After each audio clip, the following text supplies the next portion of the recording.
नमस्कार, मैं हूं आपके साथ पूर्वी राय। आइए बढ़ते हैं आज की खास खबरों की ओर। संयुक्त ब्राह्मण सामाजिक कल्याण समिति उज्जैन के तत्वाधान में आयोजित 7 दिवसीय संगीतमय श्री राम कथा महोत्सव में दूसरे दिन शिव पार्वती विवाह महोत्सव में उमड़ा आस्था का सैलाब। कथा स्थल अष्टविनायक मंदिर शांति पैलेस के पीछे बड़नगर बाईपास रोड पर श्री राम कथा महोत्सव का आयोजन 1 जून 2026 से 7 जून 2026 तक प्रतिदिन दोपहर 3:30 बजे से साढ़े 6:30 बजे तक किया जा रहा है। कथा का श्रवण पंडित अजय शंकर जी तिवारी के मुखारविंद से कराया जा रहा है। कार्यक्रम में उपस्थित श्रद्धालुओं को संबोधित करते हुए वक्ताओं ने कहा कि श्री राम कथा केवल धार्मिक आयोजन नहीं बल्कि जीवन को संस्कारित करने का माध्यम है। आयोजकों ने बताया कि कथा के दौरान विभिन्न धार्मिक प्रसंगों का सुंदर वर्णन किया जा रहा है, जिसमें आज विशेष रूप से शिव पार्वती विवाह प्रसंग श्रवण कराया गया। कथा स्थल अष्टविनायक मंदिर परिसर में श्रद्धालुओं के लिए प्रतिदिन प्रसाद का वितरण, सुहाग की वस्तु वितरण कर अनूठे अंदाज में किया जा रहा है।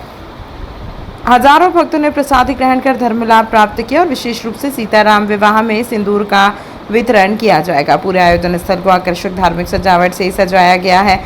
भक्त संगीत एवं राम नाम के जय घोषों से वातावरण पूर्णतः भक्तिमय बना रहा। संयुक्त ब्राह्मण सामाजिक कल्याण समिति के पदाधिकारियों ने उज्जैन एवं आसपास के क्षेत्र के श्रद्धालुओं से अपील की है कि वे अधिक से अधिक संख्या में श्री राम कथा में पधारकर भगवान श्री राम के जीवन चरित्र का श्रवण करें तथा धर्म लाभ प्राप्त करें।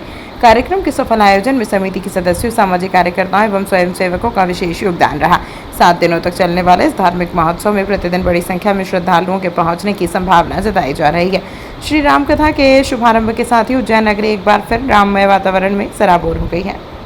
ब्राह्मण सामाजिक कल्याण समिति के द्वारा आयोजित यह श्री राम कथा और बहुत ही सुअवसर है कि यह कथा पुरुषोत्तम मास अधिक मास के महीने में आदरणीय पंडित अजय शंकर जी तिवारी के श्रीमुख से आप कथा का रसपान कर पा रहे हैं और आज कथा का तिथि दिवस है।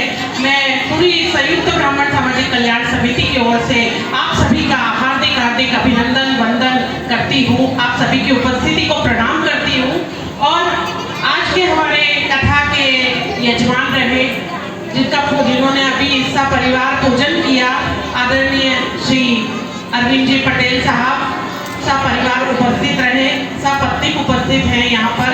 तो मैं भी पटेल परिवार का हार्दिक अभिनंदन करती हूँ और सभी को बहुत बहुत शुभकामनाएं देती हूँ कि इतना सुंदर जो हम लोगों ने आयोजन किया है और उसका रसपान करने आप लोग आ रहे हैं। तो इस और अधिक से अधिक संख्या में आप लोग उपस्थित हो। कथा जैसे जैसे बढ़ती जा रही है वैसे वैसे आप अधिक से अधिक संख्या में आते रहें और कथा का रसपान करते रहें। यही हमारी इच्छा है और धन्यवाद। आरोपी शेरू को एमडी ड्रग बेचने वाला फरार आरोपी शाहरुख अब बड़नगर पुलिस की गिरफ्त में आ गया है। आरोपी को बदनावर जिलाधार से गिरफ्तार किया गया है। उज्जैन पुलिस अधीक्षक प्रदीप शर्मा द्वारा जिले में अवैध मादक पदार्थ परिवहन पर कार्यवाही हेतु चलाए जा रहे अभियान के अंतर्गत अतिरिक्त पुलिस अधीक्षक आलोक कुमार शर्मा, अनुविभागीय अधिकारी पुलिस बड़नगर महेंद्र सिंह परमार के मार्गदर्शन में थाना बड़नगर के थाना प्रभारी निरीक्षक अशोक कुमार पाटीदार व टीम के द्वारा एमडी ड्रग बेचने वाले फरार आरोपी शाहरुख पिता सलीम खान उम्र 28 साल निवासी अडान मोहल्ला बड़नगर को गिरफ्तार कर न्यायालय में पेश किया गया, जहां से जेल भेज दिया। पूर्व में मुखबिर ने थाने पर उपस्थित आकर बताया कि एक व्यक्ति जिसने चिटकबरी लाइन वाली शर्ट व काले रंग का लोअर पहने यात्री प्रतीक्षालय ब्रिज के पास रुनीजा रोड बड़नगर पर खड़ा है। तत्काल थाना प्रभारी निरीक्षक अशोक पाटीदार के निर्देशन में उप निरीक्षक सुरेंद्र सिंह गरवाल तथा उनकी टीम द्वारा मुखबिर द्वारा बताए गए स्थान पर पहुंचे, जहां देखा तो मुखबिर के द्वारा बताए गए हुलिये के अनुसार एक व्यक्ति पुलिस को आता देख भागने का प्रयास करने लगा, जिसे हमराह फोर्स द्वारा घेराबंदी कर पकड़ लिया गया।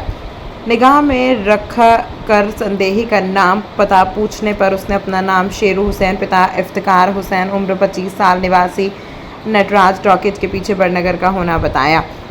संदेही की तलाशी लेते संदेही की लोअर जेब से पारदर्शी पॉलिथीन में भूरे रंग का अवैध मादक पदार्थ एमडी जैसा लग रहा है, जिसे सूंघने पर तीक्ष्ण गंध आ रही थी। अनुभव के आधार पर अवैध मादक पदार्थ एमडी ही है। उक्त आरोपी से एमडी के बारे में पूछने पर आरोपी द्वारा अवैध मादक पदार्थ एमडी शाहरुख ने लाना बताया। आरोपी के कब्जे से 36.58 ग्राम एमडी ड्रग जब्त किया गया, जिसकी कीमत 3,65,000 रुपये है। उक्त प्रकरण में थाना बड़नगर पर अपराध क्रमांक 185/2026 धारा 8/22 NDPS एक्ट का पंजीबद्ध किया जाकर विवेचना में है।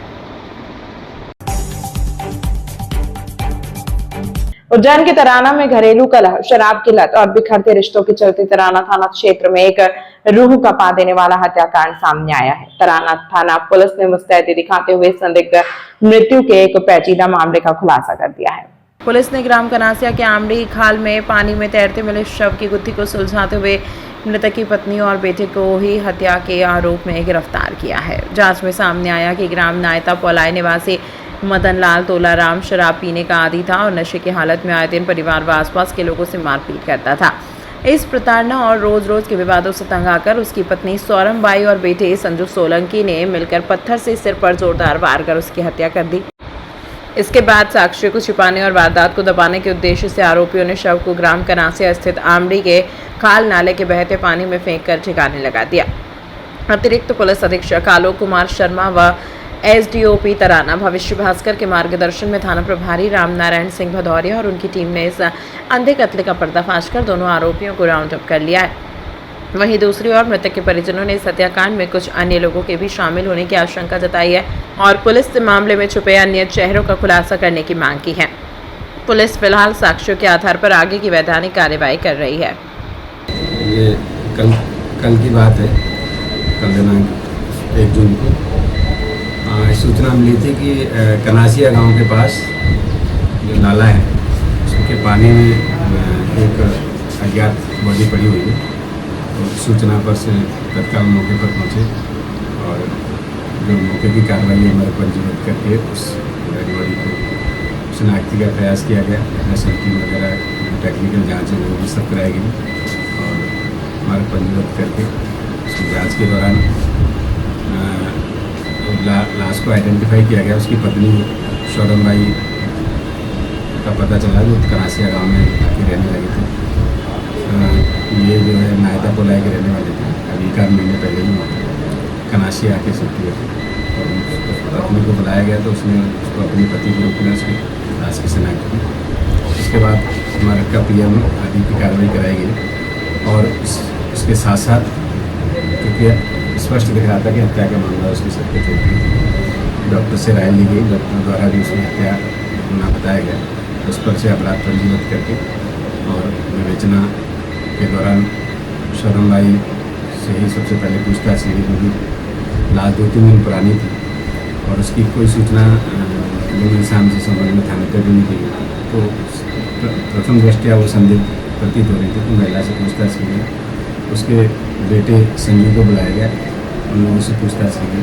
तो पूछताछ के दौरान बहुत सारे लोग थे उस आधार पर जब आगे जाँच बढ़ाई तो उनके द्वारा हत्या करना कबूल कर लिया और जांच में ये बताया गया कि उनके द्वारा बताया गया कि ये शराब पीने का आदी था और इससे पूरा परिवार परेशान था। शराब पी के मारपीट करता था, इसके कारण झगड़ा हुआ और उसको सिर में पत्थर मार इसकी हत्या की। कितने लोगों ने हत्या की? इसमें अभी तक इसकी पत्नी और इसका बेटे का नाम सामने आया है। सर, परिवार के लोगों का आरोप है कि इसमें दूसरे भी कोई लोग हैं जिन्होंने इस हत्या से जुड़े हुए हैं।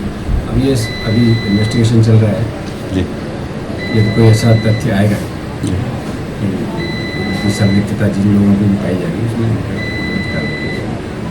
ठीक है, धन्यवाद। इस अंक में फिलहाल इतना ही। अगले अंक में फिर मुलाकात होगी, तब तक के लिए नमस्कार।